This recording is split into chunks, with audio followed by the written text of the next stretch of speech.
Muy buenos días a todos. Estamos dando inicio al comité GSC correspondiente al 30 de agosto de 2017. En datos económicos, tenemos cifras preliminares de inflación en España, la cual se incrementó menos de lo que había anticipado el mercado, pasando de un acumulado anual del 1,5 al 1,6, el mercado anticipaba 1,7. Un dato muy importante se dio a conocer en términos de confianza económica sobre la zona euro, cifra que llegó a 111.9 frente a una expectativa de 111.3, es el dato más alto de los últimos meses. Y con relación también a cifras de confianza del consumidor, pues el dato final para el mes de agosto se mantuvo en menos 1.5 para la zona euro.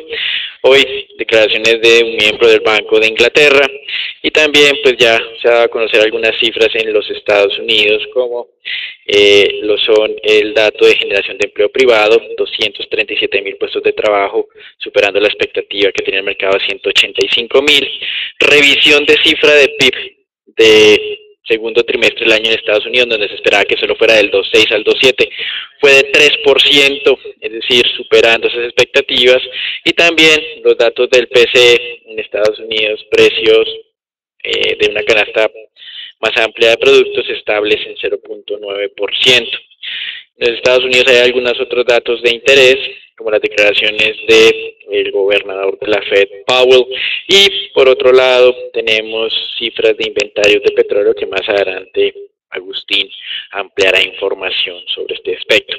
Al cierre de la jornada tendremos algunos indicadores en Asia, como son el tema de industria en Japón y el PMI en China, entre otros. Con relación a lo que ha ocurrido durante las últimas horas, Moody's hizo algunos ajustes a sus pronósticos de crecimiento internacional. Si bien es cierto, para el año 2017 la cifra sigue siendo de 3% para todo el mundo, hizo algunas variaciones puntuales. Con relación a China, mejoró su pronóstico del 6,6 al 6,8%, teniendo en cuenta que ese arranque de año fue de 6,9. Cuando hablamos de arranque de año, hacemos referencia a primer semestre de 2017. Con relación a Corea del Sur, también mejoró el pronóstico del 2,5 al 2,8, con Japón del 1,1 al 1,5, pero en los Estados Unidos redujo ese pronóstico del 2,4 al 2,2%. En temas generales de riesgos, Moody's percibe riesgos de carácter geopolítico, pues ya hemos visto el tema de Corea del Norte. Por otro lado, temas de proteccionismo de Estados Unidos con sus referencias de salirse del TLC-CAN y implementar otro tipo de medidas en contra de China, y cambios de política monetaria, como estamos viendo, por un lado Reserva Federal y por otro lado próximamente en apariencia el Banco Central Europeo. Con relación a América Latina, la firma calificadora afirmó que el principal riesgo es de carácter político, siendo los principales ejemplos Venezuela sin duda y Argentina, que se avecinan las elecciones parlamentarias o de Congreso el próximo octubre, donde pues hay que evaluar si la mayoría del gobierno se puede mantener y podría continuar haciendo reformas. Actualmente el partido de la expresidenta Kirchner aparentemente estaría ganando algo de tracción y esto podría ensombrecer esas expectativas de cambios económicos. De todas maneras, la firma calificadora no se olvidó de Brasil, Colombia, Perú, México y Chile. Dice que también existen algunos riesgos de tipo político y muy asociados a lo que ha sido este tema de Odebrecht y esos escándalos de corrupción. En China, el director del Departamento Estatal de Planeación se muestra positivo con relación al cumplimiento de la meta de crecimiento del año 2017, pero dijo que era evidente la insuficiencia de motores de crecimiento interno, y esto sobre todo es importante para el mediano y largo plazo. También habló o advirtió sobre temas de proteccionismo, pues muy de la mano de lo que dijo Moody's y de lo que ha venido pregonando la administración de Donald Trump en contra de China. Recuerden la semana pasada todas esas medidas o esos estudios encargados para analizar violaciones de propiedad intelectual por parte de China y sus compañías, y también China habló sobre el tema de las tensiones geopolíticas, viendo muy bien su defensa de Corea del Norte para que no sea atacada de manera anticipada o preventiva por parte de los Estados Unidos. Con relación a Europa, se está viendo un acercamiento adicional entre la canciller alemana Angela Merkel y el presidente francés Macron, interesados en avanzar hacia una mayor integración europea. Macron anunció que se reunirá con su similar alemana una vez se tengan los resultados de las elecciones en este país, que son el 24 de septiembre. Merkel se ha mostrado partidaria de convertir el actual Fondo de Rescate Europeo en una clase de fondo monetario. Y por otro lado, también se ha mostrado inclinada a apoyar la idea de su ministro de Finanzas de que Europa cuente con un superministro de Economía y Finanzas para mejorar la coordinación de políticas, y esto sobre todo en el tema fiscal, que es una de las principales debilidades y diferencias que existen en Europa. Si bien es cierto, ustedes saben que existe un Banco Central unificado, no tenemos lo mismo en el tema fiscal, y este es uno de los principales eventos que ha generado grandes distorsiones en la zona euro entre norte y sur. El presidente de la Comisión Europea, Jean-Claude Juncker, criticó a sus similares británicos diciendo que esas propuestas o esas posturas no han sido satisfactorias y por eso las negociaciones del Brexit están en apariencia estancadas. Al mismo tiempo, en su visita a Japón, la primera ministra británica Theresa May anunció que su país buscará acuerdos similares a los que tiene actualmente la Unión Europea con otros países fuera del bloque, y esto pues en una clara alusión a tratar de tranquilizar el ambiente interno en el Reino Unido de que el país podrá contar con mercados suficientes para compensar lo que va a perder con la Unión Europea. Con relación a los Estados Unidos, continúa esa problemática con relación a lo que es hoy una tormenta Harvey. Recuerden que el sábado pasado tocó la costa en Texas, Corpus Christi, actualmente ha vuelto a salir al Golfo de México y regresará próximamente entonces a los Estados Unidos nuevamente, pero en esta ocasión por el estado de Luisiana. Los impactos en temas de refinación ya se calculan en cerca de un 15 a un 20%, y en esta parte pues los precios de la gasolina se han incrementado a máximos desde julio de 2015, hay afectaciones importantes en varias refinerías y también en otro tipo de compañías. Acá más adelante Natalia les hablará sobre el tema de Cementos Argos y sus plantas en Houston. Con relación también a Estados Unidos, el día de ayer se dio a conocer por parte de la Conference Board el dato de confianza del consumidor en máximo de los últimos 5 meses y en apariencia muy cerca de esos máximos que se lograron observar en marzo de este año, que eran los más altos niveles de confianza de los últimos 16 años. Con relación a América Latina, interesante las declaraciones que ha estado dando el presidente de Brasil con miras a su viaje a la reunión en China de los BRICS. Y en estas declaraciones afirmó que China podría jugar un papel importante, destacado en lo que sería la actualización de la infraestructura brasileña con relación a los aeropuertos, temas de agronegocios, finanzas y sector eléctrico. Recuerden que México, a través de su presidente Peña Nieto, también estaba avanzando en algunas conversaciones con China, y esto en apariencia en una advertencia de los Estados Unidos por esas amenazas que ha recibido con relación al TLC-CAN. Con relación a temas de déficit fiscal primario, en Brasil las cifras de julio fueron peores de las esperadas, más de 20.000 millones de reales de déficit. El mercado estaba esperando algo cercano a los 18.000 y el dato anterior había sido de 19.790. Al mismo tiempo, recuerden que desde la semana pasada o antepasada hemos hablado de que el gobierno va a flexibilizar esas metas de ahorro fiscal. Ya actualmente, o por lo menos ha flexibilizado las metas de déficit fiscal, aceptando unos elevados números para el año 2017 y 2018. En este frente se está moviendo una comisión del Congreso que dé un paso más para aprobar este nuevo tipo de presupuesto. Con relación a México, el secretario de Economía y del Fondo Gajardo confirmó que su país sí tenía un plan B en caso de que Donald Trump decidiera finalizar el TLC-CAN. Y por otro lado, también se ha mostrado un poco contrario nuevamente a esas declaraciones del fin de semana de que México tarde o temprano pagará la construcción de ese muro que quiere hacer Donald Trump. Esto, hasta ahora es toda la información que tenemos. Los dejamos con Agustín.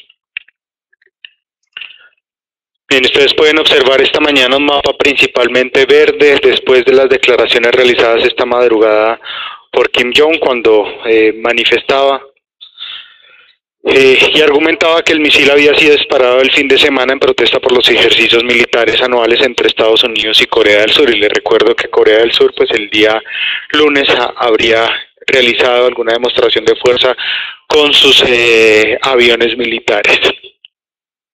En relación a esto, pues Donald Trump también había moderado un poco su discurso, y gracias a estos dos eventos y a la reacción que también estaba presentando China, pues los mercados estaban tratando de recuperar algo de la pérdida presentada durante la jornada anterior. En Europa, pues prácticamente todos los índices, ustedes pueden observar acá, avances cercanos al 1%, 0.69% en Alemania, 0.56% en Francia y 0.71% en España, donde se destacan los avances de prácticamente todos los sectores, liderados o impulsados principalmente por los sectores de telecomunicaciones, un sector que ha venido comportándose muy bien durante el último trimestre, el sector industrial y el sector de materias primas.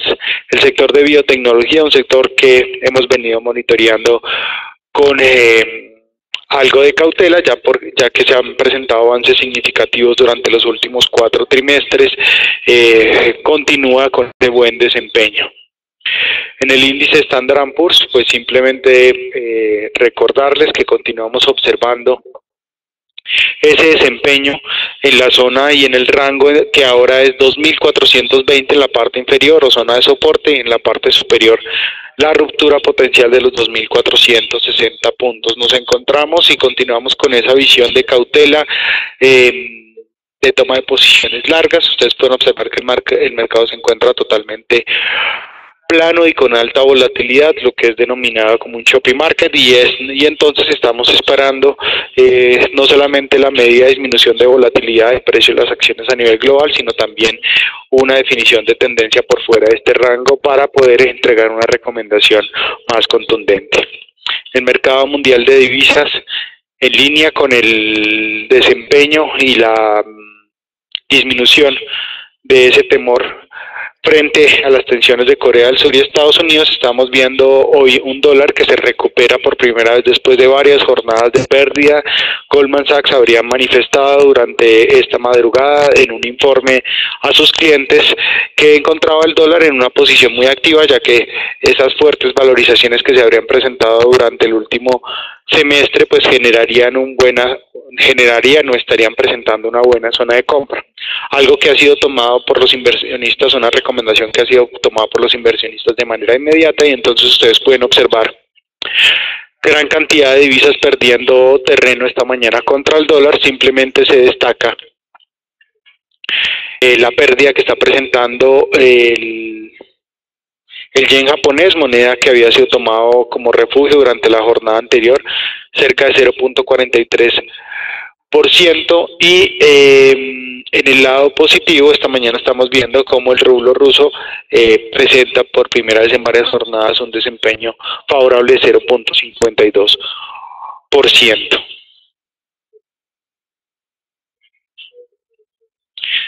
En el mercado mundial de petróleo, pues esos efectos que fueron causados por la tormenta Harvey están continuando generando pérdidas generalizadas en el mercado del Brent, lo que tal vez más llama la atención a los operadores. Pues ustedes pueden ver aquí un Brent que ya está sobre esa zona objetivo que hemos planteado ya desde el pasado 10 de agosto en la zona de los $48.50. Tal vez lo que quisiéramos presentar el día de hoy, y están hablando pues los inversionistas de crudo a nivel global, tiene que ver con el descuento que se está generando entre el precio del Brent, que está pintado con el color azul en la gráfica que ustedes pueden observar a continuación, y en la línea amarilla pueden ver el desempeño que está presentando el WTI. Este fuerte descuento entre estos dos activos no se había observado desde el año 2015. Y también es importante tener presente aquí que algunos operadores incluso están apostando que ese descuento podría llegar a los $10, lo que significaría entonces unas pérdidas adicionales para el precio del WTI. Algo que está favoreciendo de manera inicial al desempeño del Brent, que por lo menos se mantiene estable por estas últimas jornadas. Y les recuerdo nuevamente que esta caída obedece principalmente a esos efectos que podrían generar los costos de refinación en Estados Unidos. Y aunque si bien es cierto el huracán Harvey está entrando nuevamente a una zona donde se presentan algunos o están ubicadas algunas otras plataformas, como lo vemos en esta gráfica, y obviamente pues llegará a su etapa final hacia el 2 de septiembre. Lo cierto es que de alguna manera algunos puntos de refinación en Estados Unidos que están ubicados en Corpus Christi, zona donde el huracán fue o llegó el fin de semana anterior, han anunciado que posiblemente la siguiente semana ya empezarían a reiniciar actividades. También fue conocido en la noche anterior pues el dato previo publicado por el Instituto Americano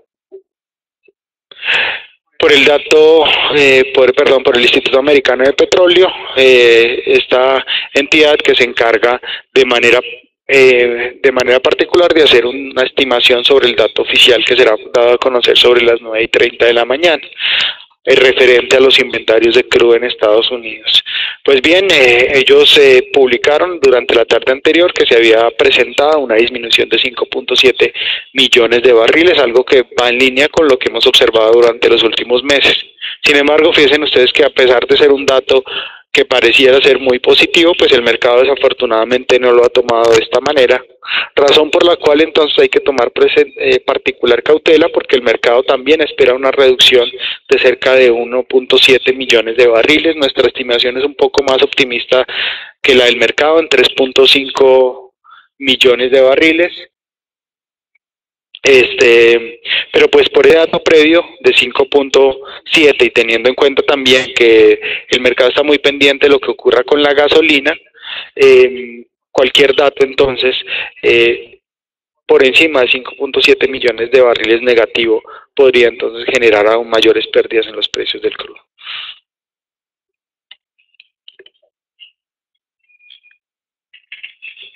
Gracias, Agustín, y de la mano de lo que se acaba de mencionar, de un poco de moderación en las tensiones nuevamente en esa península de Corea, Japón y Estados Unidos, pues también los inversionistas se han alejado un poco de sus posiciones conservadoras del mercado de renta fija.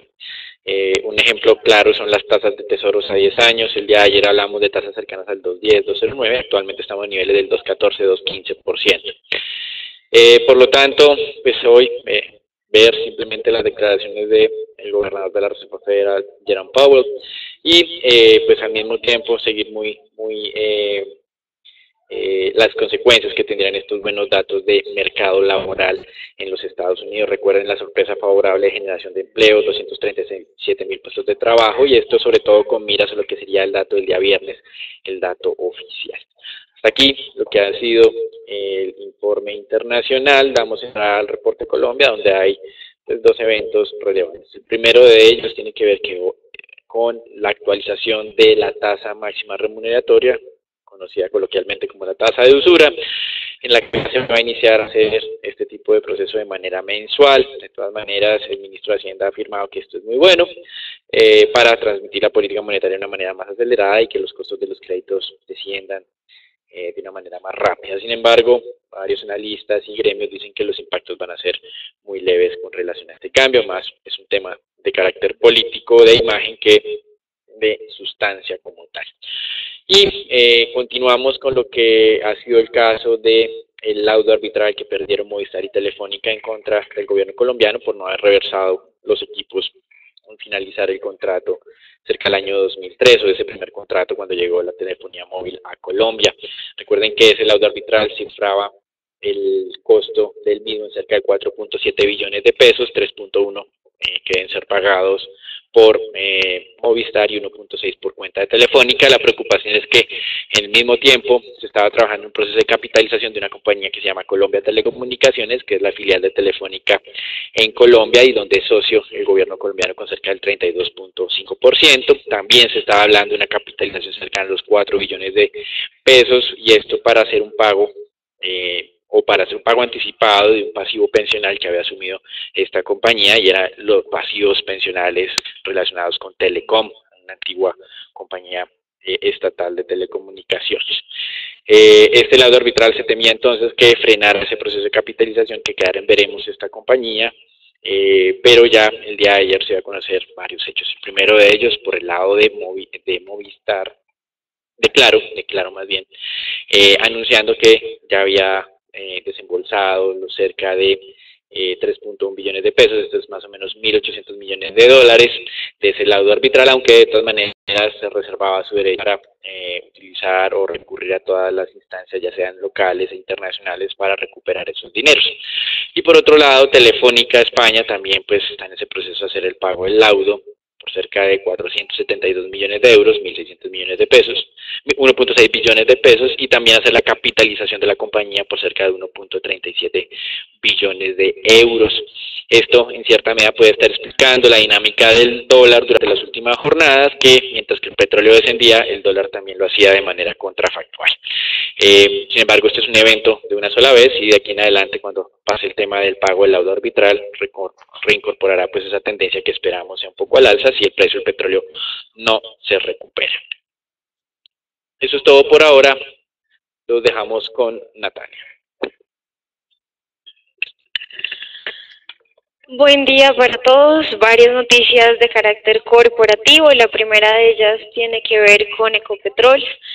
El día de ayer se conoció que la Contraloría abrió 2 investigaciones por presunta responsabilidad fiscal y disciplinaria contra Bioenergy. Recordamos que esta última es una filial de Ecopetrol que se enfoca en lo que es la producción de etanol, principalmente en los llanos orientales. Por el momento se abrió la investigación por una pérdida que asciende a casi 709 mil millones de pesos. Y donde se abrió el proceso por 15 hallazgos e irregularidades, no solamente de índole fiscal, sino disciplinaria. La primera de ellas tiene que ver con 2 terrenos que son usados actualmente por la planta para desarrollar lo que ya mencionaba, la producción de etanol. A la fecha únicamente es propietaria de un 5%. Y el porcentaje restante, el 95%, no ostenta de la titularidad de los bienes. Esto tiene que ver por una ley, la ley 160, que para la fecha cuando se hizo la apropiación del terreno no permitía la acumulación de tierras por encima de un nivel máximo, situación que entonces se está resolviendo y con la entrada en vigor de una nueva ley del año pasado. Y otro de los hechos que identificó la Contraloría fue un lucro cesante de Bioenergy, el cual llegó a casi 577 mil millones de pesos debido a una obra que no se ejecutó en el tiempo planeado. El proyecto se demoró más del doble de lo proyectado y presentó sobrecostos por casi 428 millones de dólares, para lo cual solamente se habían destinado 350 millones y la planta terminó costando casi el doble, unos 778 millones de dólares. Con esto en mente se esperaría entonces en qué termina el proceso, pero recordamos que ya son 2 investigaciones que afectan a esta filial de Ecopetrol. Pasando ahora con otra noticia que tiene que ver con la empresa Energía de Bogotá.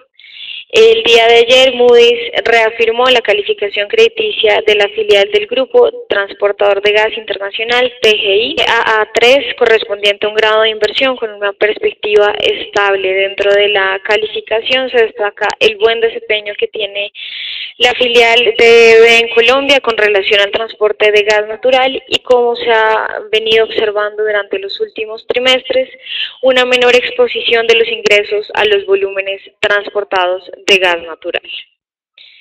Y finalmente, la última noticia tiene que ver con Cementos Argos.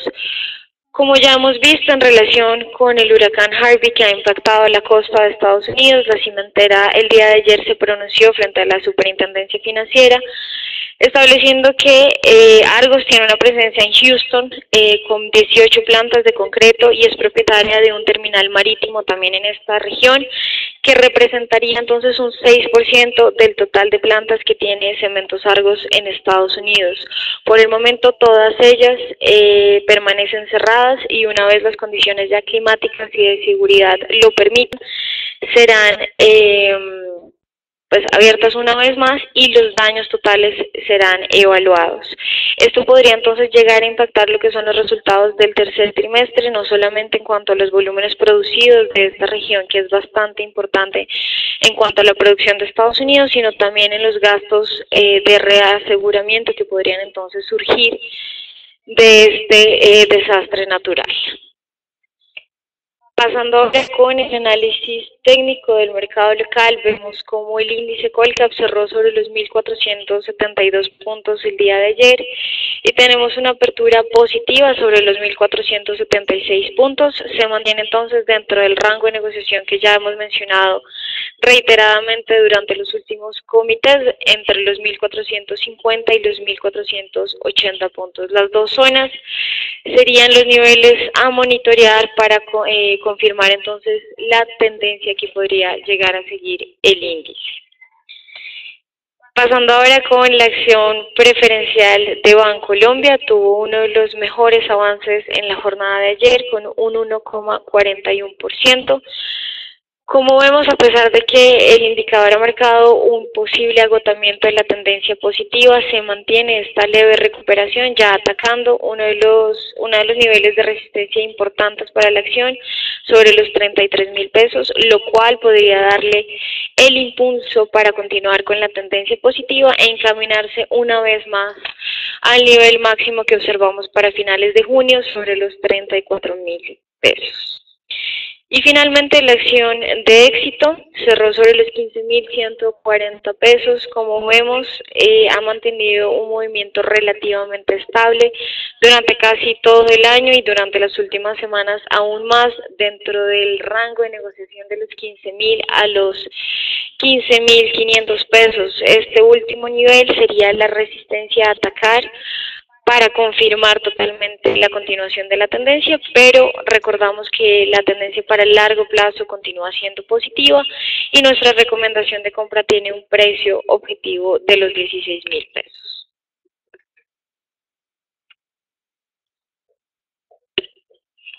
Peso colombiano, simplemente tener presente la recomendación de venta que fue alertada ya desde el pasado 23 de agosto sobre los 2.980 pesos, como podemos observar esta mañana. El tipo de cambio continúa presentando esa evolución positiva que favorece el desempeño del peso frente al dólar, de hecho en contravía con el resto de divisas a nivel global, las cuales, como recordarán, están perdiendo valor contra el dólar esta mañana.